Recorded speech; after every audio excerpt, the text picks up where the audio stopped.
এর মানে আপনি কম জানেন অথবা ইচ্ছা করে জানেন না। কারণ আমি অন্তত আপনি আমার সমালোচনা করতে কেন আসেন নাই?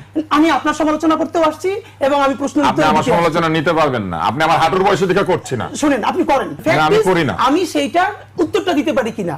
এটি গতকালকে মির্জা ফখরুলের গাজীপুরের বক্তব্য, যেখানে কি স্পষ্ট করেছেন প্রধান উপদেষ্টা নিরপেক্ষ থেকে নিরপেক্ষ ব্যক্তিদের দিয়ে আবার এই যে উপদেষ্টা পরিষদ গঠন করবেন, সেখান থেকে নিরপেক্ষ নির্বাচন। আর রুমিন ফারহানা বললেন যে তাদের তো সবার পাসপোর্ট আছে, বিদেশি তো নাগরিক, তো ওদের তো সমস্যা নেই, সব নাগরিকদের। যেটি বলেছেন আসিফ নজরুল যে নাগরিকদের সেফ দরকার।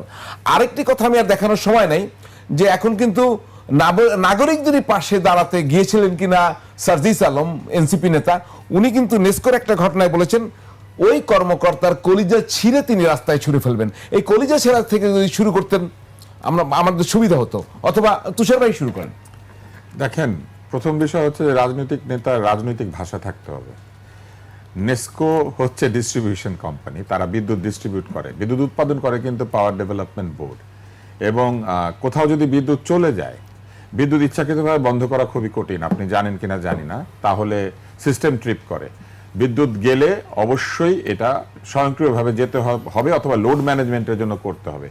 যারা ইঞ্জিনিয়ারিং পড়েছেন তারা আমার চাইতে ভালো বলতে পারবেন। অর্থাৎ ইচ্ছা হলে আপনি বিদ্যুৎ বন্ধ করতে পারবেন না, তাহলে কিন্তু উল্টা ঝামেলা হয়, এমনকি গ্রিড ফেল করতে পারে আপনি যদি ইচ্ছা মতো বিভিন্ন জায়গায় বিদ্যুৎ বন্ধ করতে থাকেন, কারণ লোড আলাদা জায়গায় আবার ডিস্ট্রিবিউট করতে হয়। তো যাই হোক, আমি সার্জিস নিশ্চয়ই এগুলো সব ভালো জানেন, কিন্তু তিনি যে ভাষাটা ব্যবহার করেছেন সেটা খুবই আপত্তিকর। উনি বলেছেন একাধিকবার বিদ্যুৎ যাওয়াতে যে কলিজা ছিঁড়ে তিনি ছুঁড়ে ফেলে দিবেন, আমি প্রথম আলোতে দেখেছি। এখন কলিজা ছেঁড়ার ঘটনা আমরা যারা মুসলিম আমরা খুবই খারাপভাবে দেখি, কারণ আমাদের নবীজি হযরত মুহাম্মদ সাল্লাল্লাহু আলাইহি ওয়াসাল্লামের চাচা বীর হামজা রাদিয়াল্লাহু তাআলা আনহুর কলিজা যুদ্ধক্ষেত্রে ছিঁড়ে হিন্দা সেটাকে ছিঁড়ে নাকি চিবিয়েছিল। এরপরে আমরা এখন যিনি প্রিমিয়ার ব্যাংকের চেয়ারম্যান আরিফুর রহমান, তিনি একটা সংবাদ করেছিলেন বিচিত্রায়, তখন সেখানে আমাদের ঢাকা মেডিকেল কলেজের ডোম খলিলুল্লাহ সে মৃত ব্যক্তির কলিজা ছিঁড়ে সেটাকে সে খেয়ে ফেলতো। আমি তৃতীয় ব্যক্তি পেলাম সার্জিস, যিনি কলিজা ছিঁড়তে চাচ্ছেন। এখন এই যে কলিজা ছেঁড়ার যে কথাটা, এটা আমার কাছে খুব হাস্যকর মনে হচ্ছে, এই জন্য যে শরীরে এত অঙ্গ থাকতে উনি কলিজা কেন ছিঁড়তে চাচ্ছেন?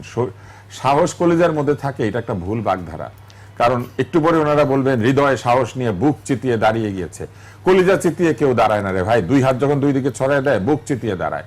তো ছিঁড়ে নিলে হার্ট নিবে, লাংস নিবে, কলিজাটা ছিঁড়তে চায়, বুঝছেন? এইটা আমার কাছে খুব হাস্যকর মনে হয়েছে এবং খুবই আপত্তিকর মনে হয়েছে।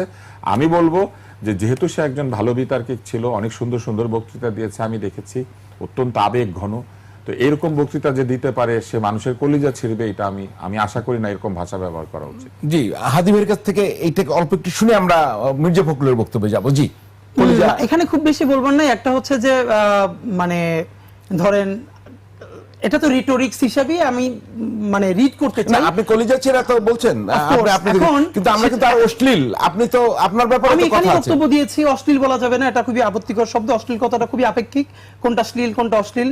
তুমুল গণহত্যার সামনে আপনি দুনিয়ার কোন শব্দ দিয়ে গালি দিলে গণহত্যাকারীর আপনি প্রতিশোধ নিতে পারবেন? শ্লীল অশ্লীলতার পলিটিক্সটাই ভিন্ন, এবং শব্দের রাজনীতি নিয়ে তরুণদের মধ্যে আমার সব থেকে বেশি কাজ আছে, সুতরাং এটা নিয়ে আমি কথা বলবো না। আর সার্জিসের যেটা হয়েছে, দেখেন, এটা যারা মেটাফোর্স বোঝে, রেটোরিক্স বোঝে, অফকোর্স এখন এর মানে কি, ওর সার্জিসের সামনে এসে যদি নেস্কোর একজন আইনে দেয়, সে কি লিটারেলি তার কলিজা ছিঁড়তে পারবে? এখন তুষার ভাইয়ের যেটা আপত্তি সেটা হলো কলিজাই কেন ছিঁড়তে চায়। এখন আপনি রেটোরিক বুঝেন আর আপনি জোকস বুঝেন না, আমি রিড করেই বললাম। এখন এটা আপনি আপনার গালে রেটোরিক আর আমারটা রেটোরিক না। এখন আপনি এটা ভাই কৌশলে যেটা করেছেন, আপনি তো ভালো বিতর্কিক, এই জন্য এইটার আপনি আবার ভালো বিতর্ক করেন, আপনি সার্জিসকে ডুবানোর জন্য এটা আপনি ভালো বিতর্ক করেন। আপনি শুনেন, আপনি ভালো বিতর্ক করেন, ভালো বিতর্ক তাহলে শুনেন। আপনি প্রথমত শুনেছেন কলিজা নিয়ে হামজা রাদিয়াল্লাহু তাআলা আনহুর সাথে যে অত্যাচারটা হিন্দা করেছে, তারপরে তৃতীয়তই আপনি পেলেন সার্জিসকে, অথচ আমি যে তিনটা জানি, এর মানে আপনি কম জানেন অথবা ইচ্ছা করে জানেন না।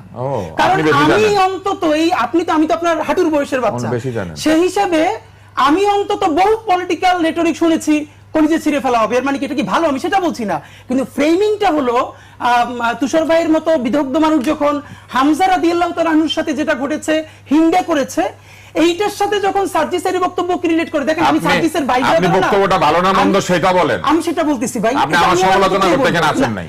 আমি আপনার সমালোচনা করতেও আসছি এবং আমি প্রশ্ন আপনি আমার সমালোচনা নিতে পারবেন না, আপনি আমার হাঁটুর বয়সে দিকে করছি না। শুনেন, আপনি করেন, দেখেন আমি হাঁটুর বয়সী না, আপনি যদি আরো ছোট বয়সীও হয় আপনি তুমুল সমালোচনা করেন। আমি করি না। আমি সেইটার উত্তরটা দিতে পারি কিনা, আমি তো কোথাও চুরি কইরা এখানে আসি না যে আমারে প্লিজ এইটা বললেন না আমি ক্ষমা চাবো, বরং আমি যেটা বলবো সেইটা তুষার ভাই আপনি নিতে পারবেন না। আপনি বললে খুবই ট্রিগার্ড হবেন, কষ্ট পাবেন।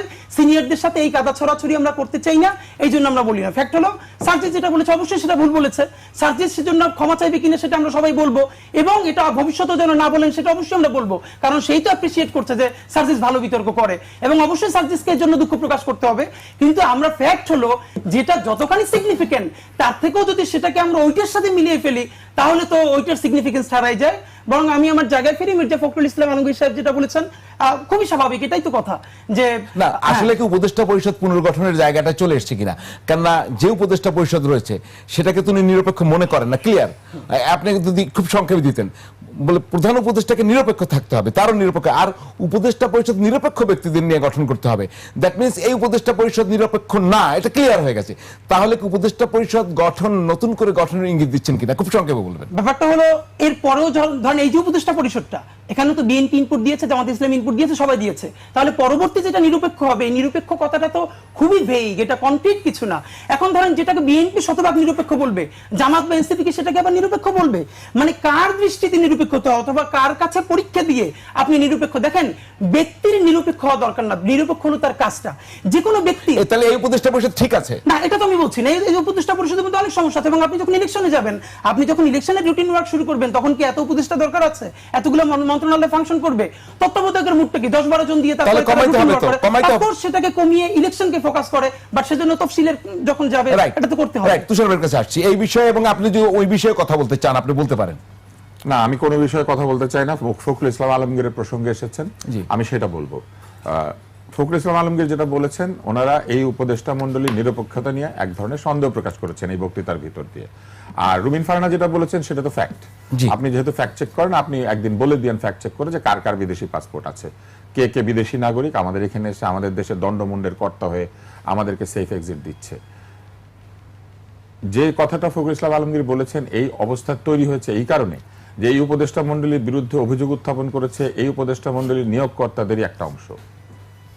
অতএব এই বিষয়টা আসলে এখন একটা আলোচনার বিষয়বস্তুতে পরিণত হয়েছে। দ্বিতীয়ত, এই উপদেষ্টাদের মধ্যে অনেকেই আছেন যারা প্রকাশ্যে অথবা অপ্রকাশ্যে একাধিক রাজনৈতিক দলের সঙ্গে মেলামেশা করেন, সেগুলোর ভিডিও এসেছে, সেগুলোর ছবি এসেছে। অতএব তারাই যদি ক্ষমতায় থেকে নির্বাচন করেন উপদেষ্টা থেকে, তাহলে এইখানেও প্রশ্ন আসবে যে এক ধরনের সিম্প্যাথাইজার এই উপদেষ্টা মণ্ডলীর মধ্যে আছেন, ফলে তাদেরকে তো অবশ্যই মানে নির্বাচনের আগে হয় এক ধরনের নিরপেক্ষ জায়গায় চলে যেতে হবে, অথবা তারা নিজেরা যদি নির্বাচন করেন পদত্যাগ করে নির্বাচনে চলে আসতে হবে, তাহলে আর কোনো সমস্যা থাকে না।